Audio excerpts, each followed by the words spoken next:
episode of Community Cocktails with Kimberly. Yes, I am in a different set today. I'm a little bit different to give you a little bit of spice and change for my podcast. But today's topic is going to be so fun and so interesting. So those that are sitting, kind of maybe you were tossing the idea of buying investment properties, tune in now because you are going to get so much information from my friend Tamera here. Nice to see you. It's so good to see you. Thank you for having me on your show, Kimberly. Oh, definitely. Well, it's a little switch because I was on hers. Yes. We've had a couple of opportunities to be on each other's shows, so it's great. So, yes. Well, let's talk about investment properties. And you yourself own several investment properties. And so you're like our investment purchaser guru. Well, I think I'm a good person when you're starting out to try to figure out what to do, right? Yes. And so let's talk about from the beginning. Sure. When you first, got into it, how did you decide and, that this was the time to get in? Sure. It's I'm already in real estate, right? So I work for a title company. I'm in real estate all of the time. So when I bought my first house, any house that I buy, I look at it, can it be a future rental? Yes. So I always kind of had it back in the back of my mind. I didn't know when that was going to happen but I did know that I needed to. I wasn't the most responsible person when I was younger. So I didn't have this big retirement plan in place, and I knew I needed to play catch up, right? Yes. And so how can you build wealth quickly? Yes. And in a safe environment. To me, it's safe. Real estate is safe. Oh, definitely. There's fluctuations, there's up and downs, but it's also long-term investment. So I'm not looking at short-term gains, right? So I can weather an up or down in the real estate market. And so when I bought my first house, I knew at some point I was going to turn it into a rental. Okay. And I did that in 2016. Okay. Is when I left that house, and that was my first rental. Oh, wow. Mm-hmm. I mean, and I think that's a great plan, especially we've got a lot of people, they're, oh my gosh, I don't have enough, for, retirement. Real estate is, I mean, you look at the stock market, it goes up and down and, And I don't know anything about, I know very little about the stock market. So I like to play in the sandbox I know. Right. And real estate is always, even though sometimes, yes, we've had, some ups and downs in the market, it's not as much. And usually it weathers on too. There's always a demand. And here in North Texas, there is a consistent demand. Yes. There is, 20 plus new cars on the Collin County highway every day. Every day. Is what I find. And I can tell. Well, and if I was 20 years old again, or 25 years ago, if I was 25 years old again, I would implement that philosophy. Buy a house, live in it for a year, go buy something else, rent that one out, because it's a great way to capitalize on conventional financing with a lower interest rate. Right. Investment interest rates are higher. You got to put more money down. Yeah. And so if I was 25, but I'm a Texas girl through and through. I have way too much stuff. Okay. It is not easy for me to move. My dad told me I could fill up a house faster than anybody, and he's not wrong.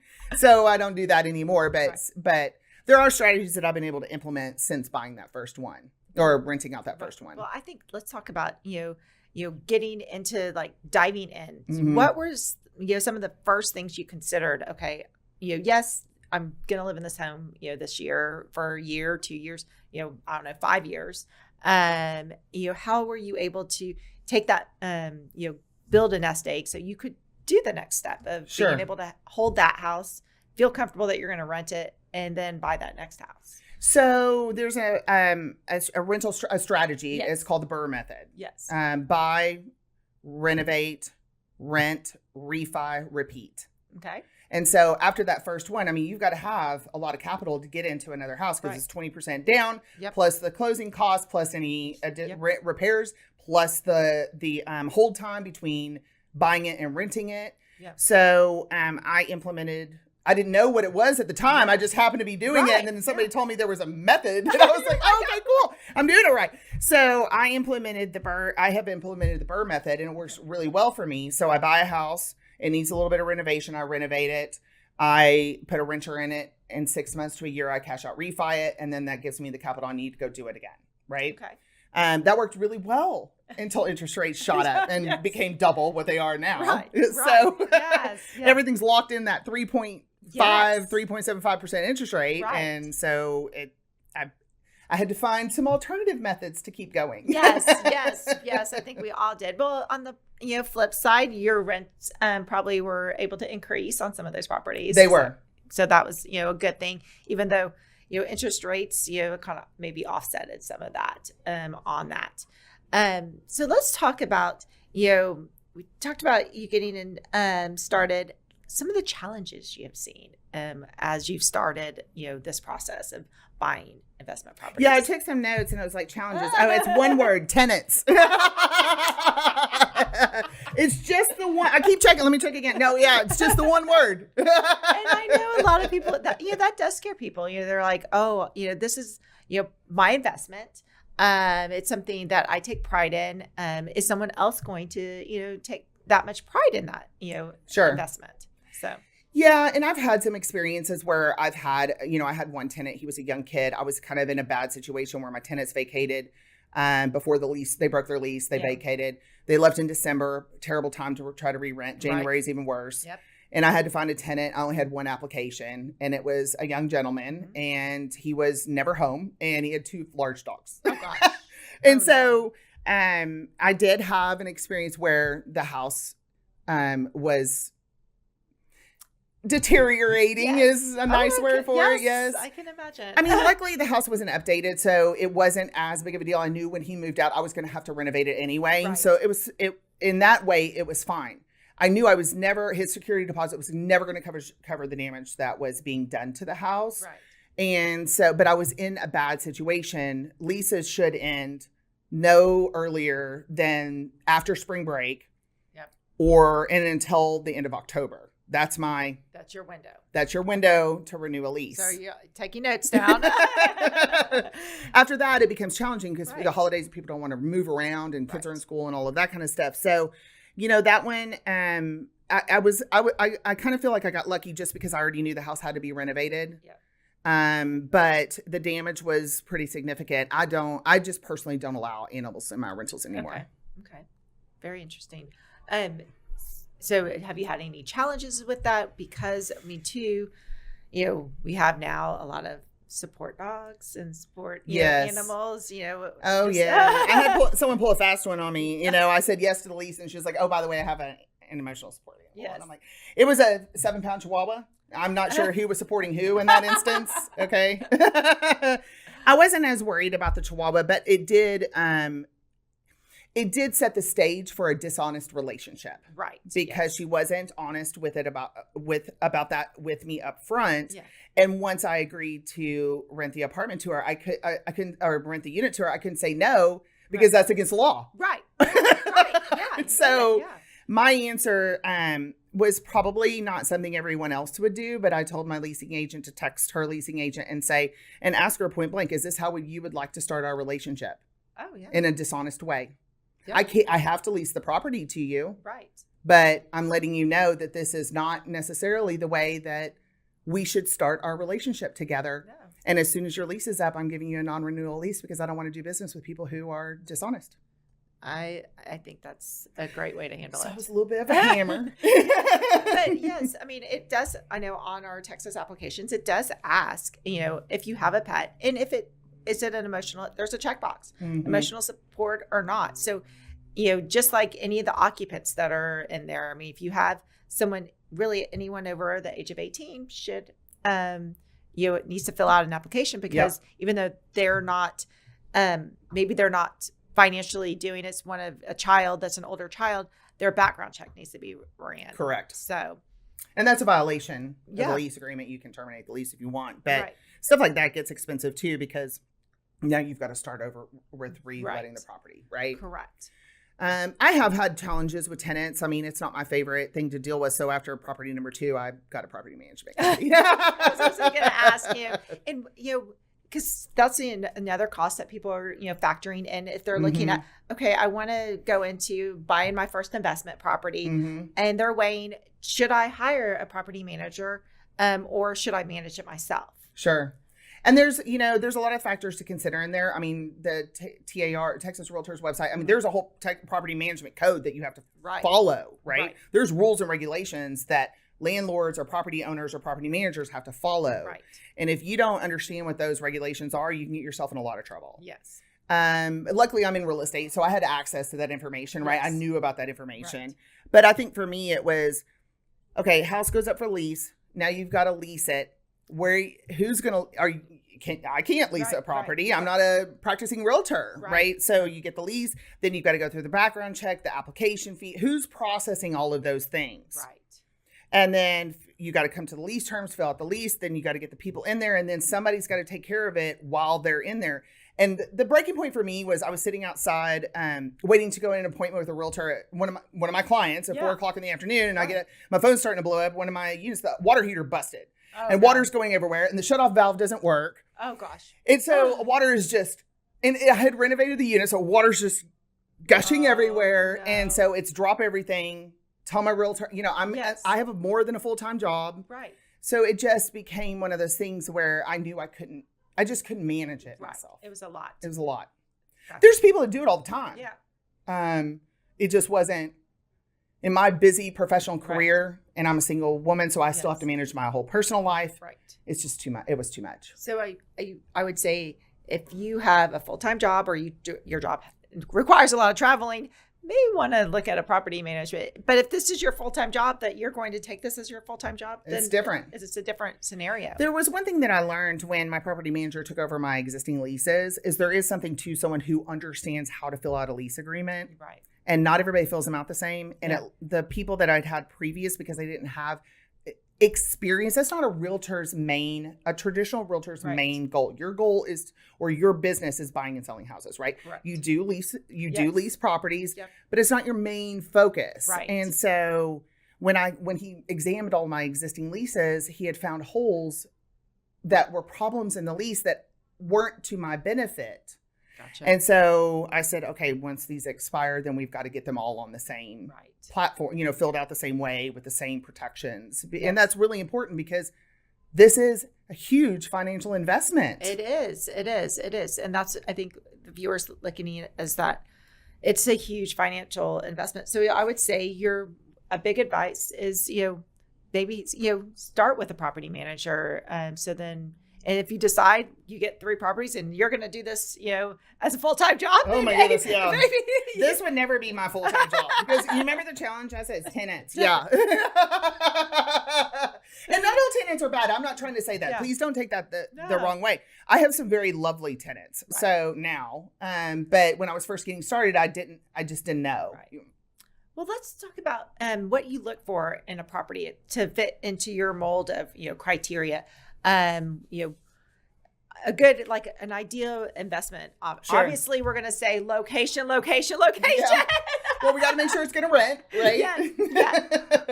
I mean, I pretty much swim in the 250 to 400 price range. Yes. Okay.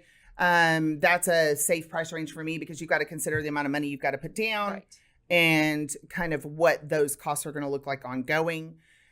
So I have a huge network because I'm in real estate. Right. So I like off-market properties and I have clients that do bring me off-market properties. Yeah. The main point in that is to not getting in a bidding war and not overpay for the house, right?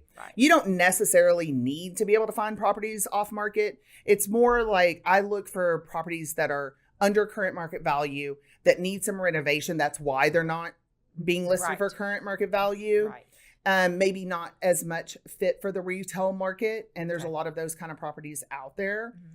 And then, so I'm happy to do anywhere from $10,000 to $50,000 worth of renovation, but I want cosmetic renovation. I'm not replacing roofs. I did do foundation work on one. I don't want to replace plumbing. Yeah. Electrical can get really, really expensive. Yes. So I'm looking for a house that has good bones that just looks ugly. Let me tell you something. The one I bought in the colony, that guy had a hot tub in his driveway. Okay. Wow. Full deck, everything. He had converted the garage into his hangout room with a then there was a bathroom. Then you walked out the garage. Yeah. It wasn't a garage door. He made a front door and up his deck to his hot tub in the front yard in the driveway. Oh gosh. I have pictures. It was terrible. Oh wow. So, but stuff like that doesn't scare me. That's a big dumpster and a crew to rip it out. Right. Yeah. And so I could see that the house was going to be a good one once it was cleaned up and renovated. So that's what I look for. No condos or townhomes. I don't want to pay monthly HOA. It eats too much into your cash flow. And no half duplexes. Gotcha. And half duplexes because somebody else owns the other side and you don't have complete control over the property. Right. So if I need to do a roof replacement, the other person has to agree to it. There's a neighborhood in the colony. There's a bunch of duplexes. You drive down the street and it's different roof colors, different paint colors. You can tell. Do you know what I'm talking about? You can tell that two people own that. Yes. And so I guess you can replace half a roof. I guess, but I mean, you do have, they do butt together. So I don't know how that, that shingle, unless there's a ridge there where I don't know. Well, the answer is no. Sure. So yeah, and I prefer things not in HOA too. Okay. Just because it's not that I love or hate HOAs. That doesn't really matter. It's somebody else is living that property, taking care of that property, and they're not going to take care of it the way that you are, and then you're going to hear from the HOA. Correct. So that's kind of the criteria that I look for. Okay. That's a good criteria. So what would you say would be the 3 most important factors to be considering? So obviously the HOA, location.